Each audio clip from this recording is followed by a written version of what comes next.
Session 9. Psychological Basis of Learning. Introduction. Life is a process of continual changes, from infancy to adolescence to adulthood and death. We are changing and not static. Many factors produce those changes. One of the most important factors is the process of learning. In this study session, we will explore how we learn new information, new attitudes, new skills, and fears through our experiences. We also learn to understand new concepts to solve problems in new ways. When you have studied this session, you should be able to define learning, relate the brain to learning. Definition of learning. Learning has been defined as a relatively permanent change in behavior resulting from experience. From the above, it is obvious that learning does not imply temporary changes caused by motivation, fatigue, maturation, diseases, injury, or drugs. Each of these factors can alter behavior, but none qualifies as learning. Learning, in other words, is the process through which experiences leaves its mark on behavior. It is thus the means by which animals alter old behavior and develop new behavior. The better way to adapt to changing environments. Nearly everything we become in our lives is a result of learning. Early learning theories linking brain areas involved with learning. Ivan Pavlov's concept of classical conditioning lends itself very well to theorizing the psychological basis of learning, in which a stimulus elicits a response produced by some other stimuli. Pavlov believed that classical conditioning reflected a strengthened connection between a brain area that represents CS activity and a brain area that represents UCS activity. Because of this strengthening connection, any excitation of the CS center follows to the UCS center, evoking the unconditional response. This theory provoked Carl Lashley to test this highly influential hypothesis. He said he was searching for the anagram, the physical representation of learning. He reasoned that if learning depends on new or strengthened connections between the two brain areas, then a knife cut somewhere in the brain should interrupt that connection and abolish the learned response. He trained rats on a variety of mazes and a brightness discrimination task, and they made one or more deep cuts in varying locations in the rat's cerebral cortex. However, none of the knife cuts impaired rat performance as much as he had expected. Evidently, the types of learning that he studied did not depend on strength connections across the cortex. Lashley also tried to find out whether any portion of the cerebral cortex is more important than the other for learning. He trained rats on mazes before or after he removed large portions of their cortex. The lesions impaired the rat performance, but amount of retardation depended more on the amount of brain damage than on its location. Learning and memory apparently did not rely on a single cortical area. Pavlov's theories also stimulated Donald Hebb to process a mechanism for change at a synapse. Hebb suggested that when the axon of neurons, cell A, repeatedly or persistently takes part in firing cell B, some growth processes or metabolic changes take place in one or both cells that increase the subsequent ability of axon A to excite cell B. In other words, an axon that has successfully stimulated cell B in the past becomes even more successful in the future. The implication is that if axon A fires at the same time as some other axon, say axon C. The combined effect on B may be great, perhaps even producing an action potential. One might think if axon A as the CS and axon C as the unconditioned stimulus UCS, the pairing of activity in axon A and C causes cell B to increase its responsiveness to A. Herb was non-committal about where the change occurred. The terminal of axon A might grow, the dendrite of cell B might grow, or a chemical change might occur in one or the other. The synapse that increases in effectiveness because of stimulus activity in the presynaptic and postsynaptic neurons is called Heberian synapse. Donald Herb, 1949, went further to make distinctions between short-term memory and long-term memory. According to him, short-term memory is memory for events that have just occurred, while long-term memory is memory for events that do not currently occur or occupy your attention. To recall them, you must retrieve them from storage. Thompson and his colleagues carried out experiments based on Lashley's goal of localizing an ingrain in the vertebrate's brain to be able to say, here is the spot where this particular kind of learning occurs. They localized that ingrain, not in the cerebral cortex, where Lashley sought it, but in the cerebellum. Thompson and his colleagues were studying classical conditioning of eyelid responses in rabbits. They presented first a tone CS and then a puff of air UCS to the cornea of the rabbit's eye.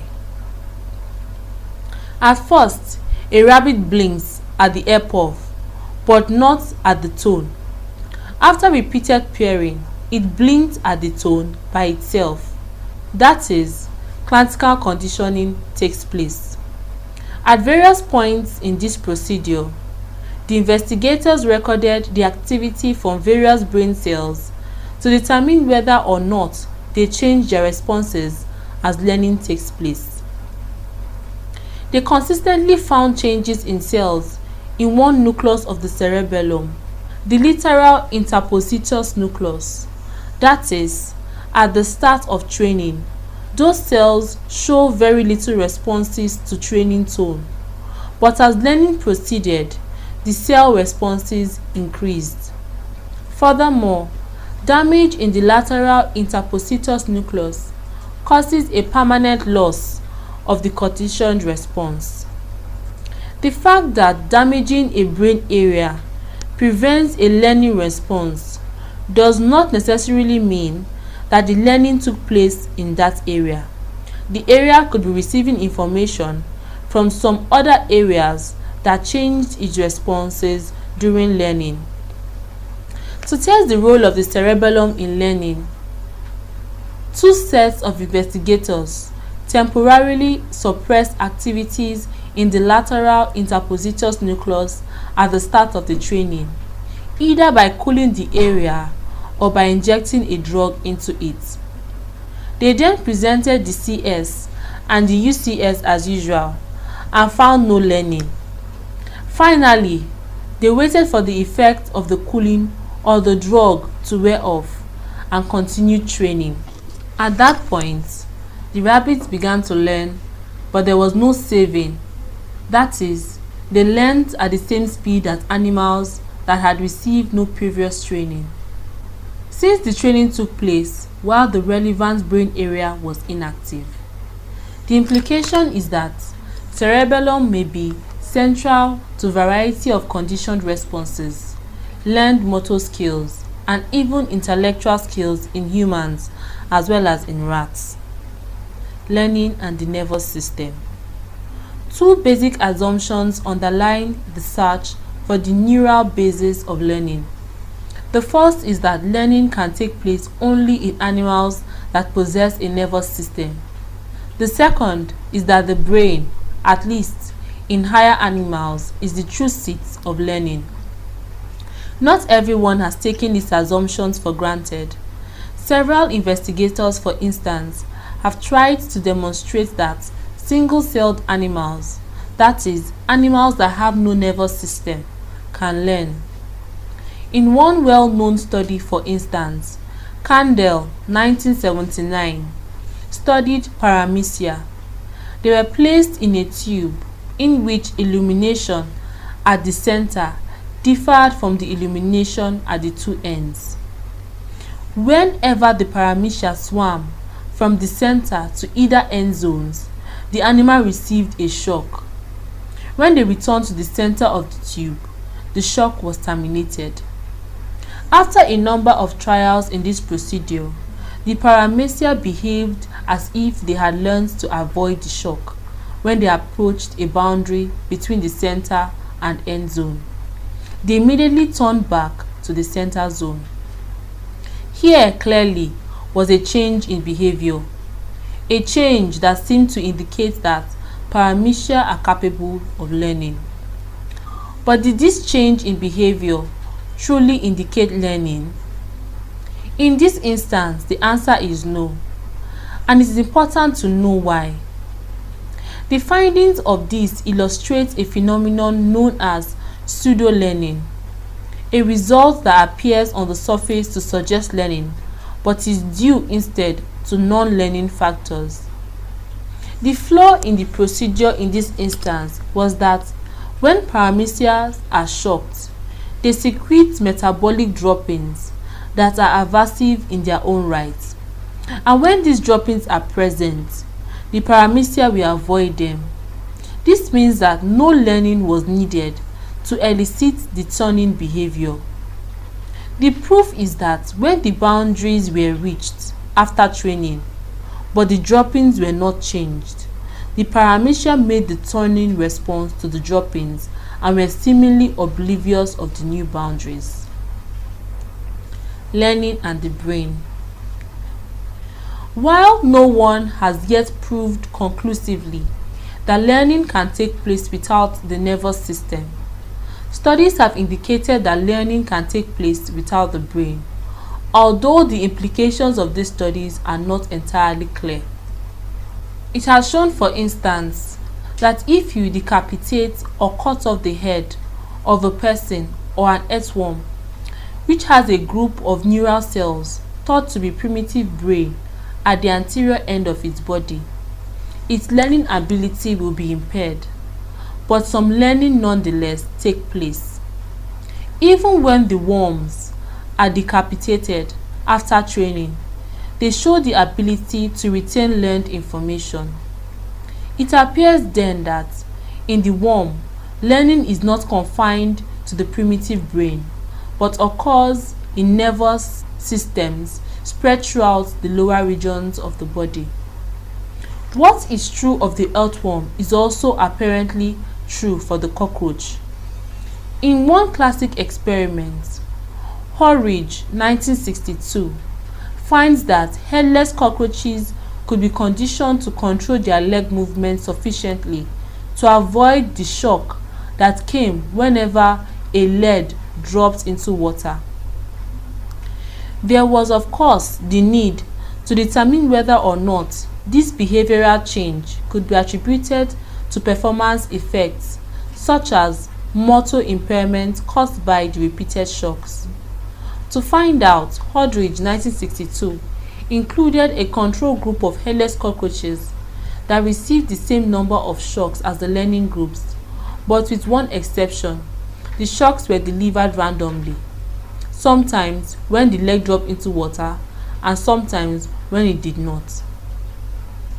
When the control group was finally given the opportunity to avoid shock, it showed no sign of avoidance behavior, and this confirmed that the avoidance behavior shown by the learning group was not merely the result of motor impairment produced by repeated shocks. Despite the discoveries, however, conclusions regarding the role of the brain in learning might be guarded. Some learning may indeed take place without the brain, but it has been clearly established that the higher up you move in the phylogenetic ladder, the more the brain, particularly the cortex, expands, and the greater the animal's capacity to learn on this basis. It is reasonable to assume that learning, for all intents and purposes, calls for an intact brain, and in particular, the cortex, especially in higher animals. The cortex and learning. Ivan Pavlov was among the first researchers to suggest that the cortex plays a dominant role in learning in higher animals. Pavlov speculated that during learning, 1. The tone stimulates sensory inputs that travels to the auditory cortex. 2. The food stimulates sensory inputs that travels to the food area in the cortex and also stimulated the motor reflex that causes salivation. The circuits that underlie audition, eating, and salivation are built into the nervous system. They are reflexive. But in the process of exciting these reflexive circuits, according to Pavlov, a new connection is formed between the two areas in the cortex, that is, the tone area and the food area. These new connections account for learning, that is, the tone's ability after conditioning to excite impulses that travel to the food area and initiate salivation. The focal point of Pavlov's theory is the assumption that during classical conditioning, a new connection is formed between the two areas in the cortex, and this new connection is the physiological basis of learning. Lashley, 1939, is biased toward the Pavlov theory and tried to find empirical evidence that the cortex contains connections that areas formed during conditioning. Lashley's approach was to prepare rats surgically by destroying various parts of the cortices and then to train the rats in a variety of maze learning tasks. His reasoning was that if Pavlov was correct and learning does indeed depend on the formation of new connections in the cortex, disruptions of these connections should prevent learning. However, Lashley found that removing parts of the cortex did not interfere with learning as much as he thought it would. He discovered that animals often learned as readily without parts of the cortex as they did with those parts intact. He therefore proposed that learning does not depend on specific circuits located in specific areas of the brain, but that the circuits that underlie the associative processes are distributed diffusely throughout the brain. Thus, according to Lashley, if parts of the brain are damaged, the intact remaining tissue continues to carry on the functions, an ability he referred to as equipotentiality. In recent years, it has become increasingly clear that Lashley's view of associative circuits diffusing through the brain is essentially incorrect, and that Lashley, for all his brilliance as a scientist, was simply a victim of technology that was unequal to the task. A new training procedure developed by Gomazzano and Marshall, 1983, uses rabbits as subjects and consoles of classical conditioning of rabbits' nictitating membrane response, the so-called third eyelid that some animals possess. The rabbit is an ideal subject for neural recording experiments because, with mammals' restraints, a rabbit will remain virtually motionless except for its nictitating membrane response for up to 2 hours. The role of the hippocampus in learning. Thompson, 1992, worked on physiological basis of learning, focusing on one brain area, particularly the hippocampus.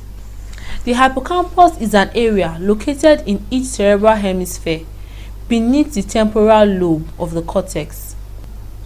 Thompson's procedure involved recording from neurons in the hippocampus delivers a brief tone, the conditioned stimulus, and follows this tone by a puff of air in the eye, the unconditioned stimulus. The puff of air produced the unconditioned nictitating membrane response. After repeated training trials, Thomson's rabbits eventually make the conditioned nictitating membrane response to the tone alone. The logical conclusion is that a new association has been made between the tone and the nictitating membrane response. But to what extent does the hippocampus activity correlate with the appearance of the conditioned response? During the first few training trials, there is neither hippocampal activity nor a conditioned nictitating membrane response to the tone. There is an unconditioned nictitating membrane response to the puff. But once the rabbit has been conditioned to perform the nictitating membrane response to the tone, hippocampal activity also appears to the tone. Thomson's findings present a strong case for a hippocampal connection to learning. The fact that hippocampal connections does not appear during the initial training trials, even though the tone, the puff, and the unconditioned nictitating membrane responses to the puff are present, rules out the possibility that hippocampal activity is the result of either sensory or motor processes. The fact that hippocampal activity appears on later training trials during conditioned responding provides strong evidence that the hippocampus is involved in the associative process. Learning outside the hippocampus. Findings suggest strongly that the cerebellum is involved in the forming of the association for easier tasks. We must not forget, however, that the cerebellum is also involved in sensory processes and motor movements, including the control of eye movements. So, we must ask ourselves if lesions in the cerebellum might impair learning, not because they impair the associative process, but because they interfere with the animal's ability to hear the tone or blink eyes. That is, they interfere with the sensory and motor processes required when performing the conditioned response. According to Thomson, this possibility, on the basis of studies in which lesions in only one lobe of the cerebellum is bilaterally lobed, have been shown to disrupt learning in only one eye. If, for example, he places a lesion in the dendrite nucleus in the left lobe of the cerebellum, the rabbit is unable to learn a conditioned response with the left eye, but is able to do so with the right eye. Thomson's contention is that if a lesion were affecting the animal's ability to hear the tone, it will disrupt learning in both eyes. The synaptic basis of learning. The possibility that the synapse may hold the key to learning was originally proposed by Donald Hebb in 1949, who suggests that learning does not create new pathways but rather alters the sensitive pathways. According to Hebb's synaptic theory, learning is the realization of a potential. What learning does is to affect synaptic conduction in a way that makes use of particular pathways and makes particular responses more probable. Various synaptic changes have been suggested as the source of this facilitation. Hebb, for example, contended that the presynaptic terminals actually grow or swell as a result of stimulation during learning. Hebb's contention is appealing. After all, a smaller gap would call for release of less neurotransmitters to stimulate adjacent neurons. Would it not? The problem is that there is no evidence that stimulating the central nervous system does indeed produce a growth or swelling of the presynaptic fibers, certainly not with the speed necessary to account for learning. On the other hand, there is evidence to suggest long-term effects of environmental stimulation on the growth and the overall size of the nervous system, particularly the cortex. Learning in the presynapse. What Kandel has done is to trace the change in synaptic activity. The change, in other words, is the postsynaptic excitatory potential to a change in the ability of presynaptic endings to release a neurotransmitter. Kandel has found that during habituation, the ability of the presynaptic endings to release a neurotransmitter decreases. During sensitization, on the other hand, the ability to release a neurotransmitter increases. By investigating this neurotransmitter activity more extensively, Kandel has found that the amount of neurotransmitters released by the presynapse is determined largely by the concentration of calcium into the presynaptic terminals. According to Kandel, the repeated stimulation that occurs during habituation inhibits the opening of the calcium channels, while the nauseous stimulation during sensation facilitates the opening. This is the physiological basis of learning in its simplest form. Study session summary. From the foregoing, it is evident that learning as a behavioral change meets two criteria. It results from experience and it endures over time. It was also established that information is learned in two ways. First, by classical conditioning, which consists of pairing two different stimuli so that when the first stimuli appears, we may predict the appearance of the other. Learning could also come via instrumental conditioning, which consists of delivering reinforcement for a particular response so that the likelihood of the response is enhanced or, in the case of negative reinforcement, decreased.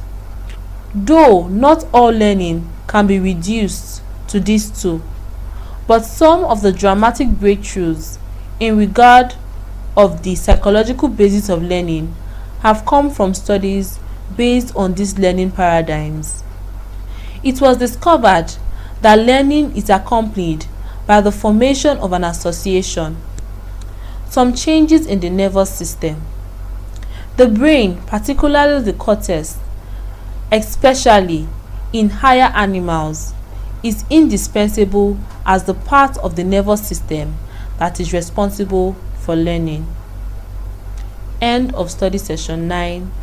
Thanks for listening.